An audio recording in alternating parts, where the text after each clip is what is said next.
आज तक मैंने आपको ऐसी बहुत सी कहानियाँ सुनाई है जिसमें कि एक पत्नी अपने पति के साथ धोखा करती है, उसे छोड़कर भाग जाती है, या फिर कई बार तो पति पत्नी एक दूसरे को मार भी देते हैं। लेकिन आज जो मैं आपको कहानी सुनाने वाली हूँ, ये कहानी इन सभी से बहुत अलग है। इसमें एक पत्नी अपने पति की मौत का बदला लेने के लिए उसी के कातिल से शादी कर लेती है। और ये सारी चीज़ें इतनी आसान नहीं थी, क्योंकि वो अगला बंदा किसी भी कीमत पे उससे शादी करने को तैयार नहीं था। लेकिन फिर भी बहुत ही कड़ी मशक्क़त के बाद आखिर में वो उसे तैयार कर ही लेती है। और जब वो उसे शादी करती है और उसके बाद में जो वो अपने पति की मौत का बदला लेती है, ये सारी चीज़ें लोगों में एक तरह से मिसाल बन गई थी कि आखिर में कोई भी पत्नी अपने पति से इतनी मोहब्बत कैसे कर सकती है कि इसके लिए वो किसी भी हद तक जाने को तैयार हो गई। आज की जो कहानी है वो एक पत्नी के ऐसे ही प्यार की कहानी है, जिसमें कि वो अपने पति के लिए वो सब कुछ करती है जो कि उसे एक तरह से सोचे तो नहीं करना चाहिए था। नमस्कार, आदाब, सत श्री अकाल। मैं हूं नंदिनी यादव। आज की जो कहानी है इसकी शुरुआत होती है अफ़गानिस्तान से। अफ़गानिस्तान में 2017 में एक शख्स जिसका नाम था अफ़गान शाह, और वो पाकिस्तान आ जाता है। और वहीं पाकिस्तान में आकर वो एक छोटी मोटी नौकरी कर लेता है, और वहीं पर उसकी मुलाकात यास्मीन नाम की एक लड़की से होती है। दोनों में दोस्ती होती है और धीरे धीरे उनकी दोस्ती प्यार में बदल जाती है, और अब दोनों शादी कर लेते हैं, जिसमें उनके दोनों के घर वालों की भी रजामंदी थी। दोनों की लाइफ बहुत अच्छी चल रही थी, और तभी उनकी एक बेटी भी हो जाती है।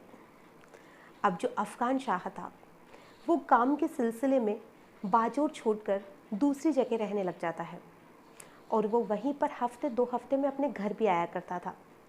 अच्छा खासा कमाने भी लग गया था, तो उनकी जो लाइफ है वो बहुत ही अच्छी चल रही थी। तभी वहीं पे जो अफ़गान शाह था उसकी मुलाकात एक शख्स के साथ होती है जिसका नाम था इकबाल। अब जो इकबाल था और अफ़गान शाह, दोनों के बीच में बहुत ही अच्छी दोस्ती हो जाती है। जो अफ़गान शाह था उसका नाम गुलिस्तान भी था। अब दोनों में काफ़ी अच्छी दोस्ती थी।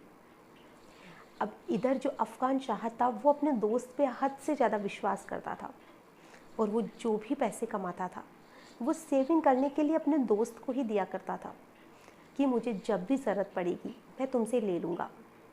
और वो वहीं पर उसकी सेविंग हो रही थी। अब एक बार जब वो अपने घर आ रहा था तो उसने अपने दोस्त से कहा कि मुझे कुछ पैसों की ज़रूरत है, तो मुझे तुम उन पैसों में से 1 लाख रुपए दे दो। जिसमें से वो कहता है कि अभी तो मुझे पैसे मेरे पास नहीं है, मैं 2-3 दिन के बाद मैं तुम्हारे घर आऊँगा और मैं तुम्हें 1 लाख रुपए दे जाऊँगा। ये सारी बात है 2018 की, जिसमें से अभी तक जो अफ़गान शाह था उसके पास 5-7 लाख रुपए इकट्ठे हो चुके थे। तो उसने कहा ठीक है, तुम 2 दिन के बाद में मेरे घर आना और मुझे 1 लाख रुपए दे जाना। तो वो ठीक है कहता है और वो अपने घर चला जाता है। और वहीं पे 2 दिन के बाद में जब वो उसका दोस्त उसके घर आता है तो वहाँ पर अफ़गान शाह बीमार पड़ा हुआ था। तो उसका दोस्त उसे कहता है कि तुमने अभी तक दवाई क्यों नहीं ली। तो उसने कहा कि मैं आज दवाई लेने जा ही रहा था। तो वहाँ पर इकबाल कहता है कि तुम एक काम करो, तुम यहीं पे आराम करो, यहाँ पे मेरा एक अच्छा डॉक्टर जानकार है, मैं जो भी तुम्हारी परेशानी है वो उस डॉक्टर से कह दूँगा और तुम्हारे लिए मैं घर पे ही दवाई ले आऊँगा। तो उसने कहा ठीक है।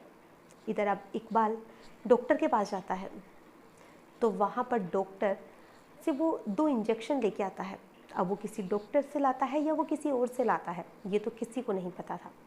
जिसमें एक इंजेक्शन जो था वो जहर का इंजेक्शन था, और एक इंजेक्शन नॉर्मल एंटीबायोटिक टाइप का था। तो वहाँ पर वो उसे जो जहर वाला इंजेक्शन था वो लगा देता है, और दूसरा इंजेक्शन वो उसकी पत्नी यास्मीन को दे देता है कि शाम को तुम ये इंजेक्शन किसी से भी लगवा लेना। और दूसरे दिन जैसे ही शाम आती है तो उसके पति की अचानक ही मौत हो जाती है। अब ये सभी के लिए बहुत ज़्यादा हैरानी वाली बात थी कि कोई भी इंसान नॉर्मल बुखार से इतनी जल्दी नहीं मर सकता है, और बुखार से तो किसी की ऐसी मौत होती भी नहीं है। तो ये सारी चीज़ें लोगों के लिए थोड़ी आश्चर्य की तो थी, लेकिन फिर भी किसी ने भी इतना ज़्यादा ध्यान नहीं दिया। और अब जो अफ़गान शाह था, उसके शरीर को दफना दिया जाता है। और इधर जो उसकी पत्नी थी, वो इस चीज़ को मानने को बिल्कुल भी तैयार नहीं थी कि उसके पति की बुखार से मौत हो सकती है। तो उसने जो इकबाल था, या कहे कि जो गुलिस्तान था, उससे पूछा कि आप जो ये दवाई लेके आए थे वो कहाँ से लेके आए थे। तो वो एक डॉक्टर का नाम बताता है और वो उस डॉक्टर का पता करवाती है, जिसमें उस नाम का कोई भी डॉक्टर नहीं मिलता है। तो उसे थोड़ा और शक हो जाता है और वो फिर गुलिस्तान से कहती है कि तुमने जो मेरे पति ने तुम्हारे पास पैसे रखवाए हैं, उन पैसों को अब मुझे दे दो, क्योंकि मेरे घर में अब कोई भी कमाने वाला नहीं है और मुझे पैसों की ज़रूरत भी है। तो जो गुलिस्तान था वो साफ इनकार कर देता है कि मेरे पास तो कोई पैसे ही नहीं है, जो सारे पैसे थे वो तुम्हारा शोहर पहले ही ले चुका है। अब जो यास्मीन थी वो जानती थी कि उसके शोहर ने उससे कोई भी पैसे नहीं लिए हैं, क्योंकि 2 दिन पहले ही उसने कहा था कि मेरे पास 5-7 लाख रुपए हो चुके हैं और हमें जब भी ज़रूरत होगी हम मेरे दोस्त से ले लेंगे। तो ये बात यास्मीन जानती थी कि उसके पति ने उससे कोई भी पैसे नहीं लिए हैं। अब यास्मीन का जो शक था वो और भी यकीन में बदलने लग गया, और भी उसने अपने तरीके से पता करवाया। तो उसे जो भी सारी बातें सामने आई उसमें यही था कि उसके पति को जहर का इंजेक्शन उसके दोस्त ने ही दिया है और इसी वजह से उसकी मौत हो गई। अब यास्मीन यही सोच रही थी कि वो अपने पति की मौत का आखिर में उसे बदला कैसे ले। वो ऐसे बहुत से प्लान बनाती थी। कभी सोचती थी कि वो उसे जहर दे देगी, कभी सोचती थी कि वो उसे और कुछ कर देगी, लेकिन उसके सारे प्लान वो खुद ही फेल करती रहती है, क्योंकि उसे सारे प्लान यही लग रहे थे कि अगर मैं ऐसा करूँगी तो मैं पकड़ी जाऊँगी। आखिर में वो एक प्लान और बनाती है और वो सोचती है कि मैं इससे शादी करूँगी, जिससे इसका घर भी बिखर जाएगा। इसकी पत्नी के साथ भी ऐसा ही होना चाहिए जैसा मेरे साथ हुआ है, और इसकी बीवी और इसके बच्चे भी अनाथ होने चाहिए, और इससे मैं बदला शादी करने के बाद में ही लूँगी। तो वो गुलिस्तान से कहती है कि मुझे तुमसे शादी करनी है, मेरे पति की मौत हो चुकी है, अब मेरा और मेरी बेटी का कोई भी सार संभाल करने वाला नहीं है, तो अब आखिर में हम कहाँ जाएंगे। तो इसके लिए गुलिस्तान साफ इनकार कर देता है कि मैं तुमसे शादी नहीं कर सकता, क्योंकि मेरी पत्नी है, मेरे एक बच्चा भी है और मैं दूसरी शादी नहीं कर सकता। तो वो कहती है कि इसमें हर्जी क्या है, आखिर में मैं कहाँ जाऊँगी। वो उसे काफ़ी समझाने की कोशिश करती है, लेकिन वो फिर भी नहीं मानता है, और इन सारी चीज़ों में लगभग 2.5 साल हो जाता है। अब इधर जो यास्मीन थी, उसे ये नहीं समझ में आ रहा था कि आखिर में वो करे तो क्या करे, क्योंकि उसके दिमाग में एक ही चीज़ चल रही थी कि कैसे भी करके उसे अपने पति की मौत का बदला लेना है। और फिर आखिर में वो उसे गुलिस्तान से कहलवाती है कि वो उसे एक बार मिलना चाहती है, और जो गुलिस्तान था वो उससे मिलने आता है। वो उससे कहती है कि मेरे पास पहले से कुछ पैसों की सेविंग है, कुछ जेवर भी है, जिसको मैं बेचना चाहती हूँ, और मैं चाहती हूँ कि तुम कब तक बाइक पे घूमोगे, तुम्हें एक गाड़ी भी लेनी चाहिए और खुद का घर भी होना चाहिए। तो वो पहले से ही लालची था। वो कहती है कि मैं तुम्हें सारे पैसे भी दे दूँगी, सारे जेवर भी दे दूँगी, लेकिन तुम्हें इसके बदले में मुझसे शादी करनी होगी। अब जो गुलिस्तान था वो इस चीज़ के लिए हाँ कर देता है कि ठीक है, और अब दोनों निकाह कर लेते हैं। और इधर जो गुलिस्तान की पत्नी थी, उसको ये चीज़ बिल्कुल भी नहीं पसंद थी कि उसका पति उसके रहते हुए दूसरी शादी करे। तो वो अपने पति से साफ कह देती है कि तुम ये घर छोड़कर चले जाओ। अब इधर गुलिस्तान यास्मीन को लेकर अपने रिश्तेदारों के पास चला जाता है। वो कभी किसी रिश्तेदार के पास रहता है तो कभी किसी रिश्तेदार के पास रहता है। यूं ही लगभग 6 महीने का वक्त बीत जाता है। अब आखिर में यास्मीन को ये नहीं समझ में आ रहा था कि ये ऐसे ही रिश्तेदारों के घर रहता है, तो मैं इसे मारूं तो कैसे मारूं।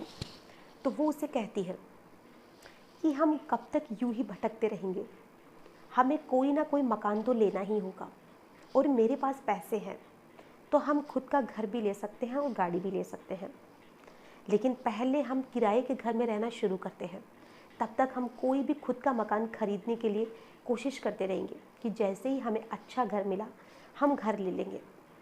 तो वो उसे लेकर वहीं बाजोड़ चली जाती है जहाँ पर वो पहले रहती थी, और वो दोनों 3,000 रुपये में एक मकान किराए से ले लेते हैं, यानी कि एक रूम किराए से ले लेते हैं, और दोनों वहीं पे रहने लग जाते हैं।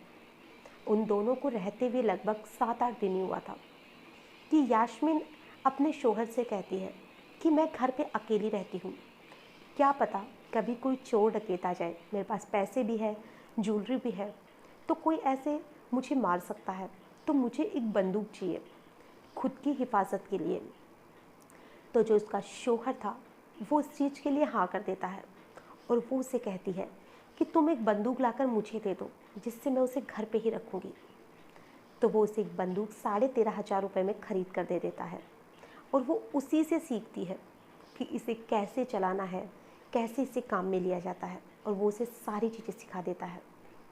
अब बंदूक लेने के 2-3 दिन के बाद में ही यास्मीन रात को उठती है जब गुलिस्तान सो चुका था, और वो उस संदूक में से बंदूक निकालती है और उस बंदूक को अपने शोहर के सीधा माथे पे रख देती है, और वहीं पे बिना चूके वो सीधा गोली मार देती है। हालांकि वो एक ही गोली में मर चुका था, लेकिन उसका जो गुस्सा था उसकी वजह से वो उसे फिर 1-2 गोली उसके सीने पे मारती है। अब जब वो उसे देखती है तो उसे लगता है कि अब ये मर चुका है, और वो उस समय कुछ नहीं करती, रात को सो भी जाती है, और सुबह उठ के वो ज़ोर ज़ोर से चिल्लाना शुरू करती है कि उसके शोहर को किसी ने गोली मार दी। आसपास के लोग इकट्ठे होते हैं, पुलिस भी आती है। जब पुलिस उसकी पत्नी से पूछताछ करती है कि तुम्हारे पति को गोली मारे काफ़ी वक्त बीत चुका है, तो रात को तुम्हें क्या गोली की आवाज़ सुनाई नहीं दी? तो वो कहती है कि नहीं, क्योंकि ये चीज़ें किसी को भी हजम होने वाली नहीं थी कि गोली चले और उसकी पत्नी की नींद ही ना टूटे। अब पुलिस उसके साथ थोड़ी सख्ती दिखाती है, हालांकि वो थोड़ा पूछने पे ही सारी चीज़ें बता देती है कि उसने ही उसके पति को मारा है, क्योंकि वो इससे बदला लेना चाहती थी, और ये उसका कोई शोहर नहीं है। उसका शोहर तो आज से 3 साल पहले ही मर चुका है, और उससे अपने शोहर का ही बदला लेना था, इसलिए इसने इससे झूठा शोहर बनाया, और वो इसे प्यार नहीं, इसे नफ़रत करती है, और इसी नफ़रत की वजह से उसने इससे शादी की, क्योंकि उसने मेरा पहला शोहर था, या जिसे मैं सच में प्यार करती थी, उसे मार दिया, और मुझे उसकी मौत का बदला किसी भी कीमत पे लेना था, इसलिए मैंने इसे जान से मार दिया। जब ये सारी चीज़ें लोगों के सामने आई, अड़ोसियों पड़ोसियों ने सुना, और भी रिश्तेदार लोगों ने सुना, तो सभी बहुत ज़्यादा हैरान थे कि आखिर में कोई भी औरत इतना बड़ा कदम कैसे उठा सकती है कि वो इतनी आसानी से किसी को मार सकती है। कुछ लोग उसे इस सारी चीज़ों के लिए जिम्मेदार ठहरा रहे थे कि उसने जो भी किया वो गलत किया, लेकिन कुछ लोग ऐसे भी थे जो इन सारी चीज़ों के लिए यास्मीन की तारीफ़ कर रहे थे कि आखिर ने वो अपने पति से कितनी मोहब्बत करती थी कि उसने अपने पति की वजह से, अपने पति की मौत का बदला लेने की वजह से कुछ भी नहीं सोचा, और आज इसी वजह से वो जेल काट रही है। आज की जो कहानी है वाकई में बहुत ही ज़्यादा हैरान करने वाली है कि आखिर में कोई भी औरत इतना बड़ा कदम कैसे उठा सकती है। हालांकि उसने जो भी किया वो गलत किया, क्योंकि वो चाहती तो पुलिस से इसके लिए कंप्लेन कर सकती थी, लेकिन उसने ऐसा नहीं किया, और उसने खुद के तरीके से उसकी जान ले ली, क्योंकि वो चाहती थी कि उसकी पत्नी और उसका बच्चा भी वैसी ही लाइफ जिए जैसी आज वो उसके बच्चे जी रहे हैं, और आखिर में उसने किया भी वही। आज की जो कहानी है इसमें बस इतना ही। फिर मिलेंगे ऐसी ही किसी घटना के साथ, तब तक के लिए नमस्कार।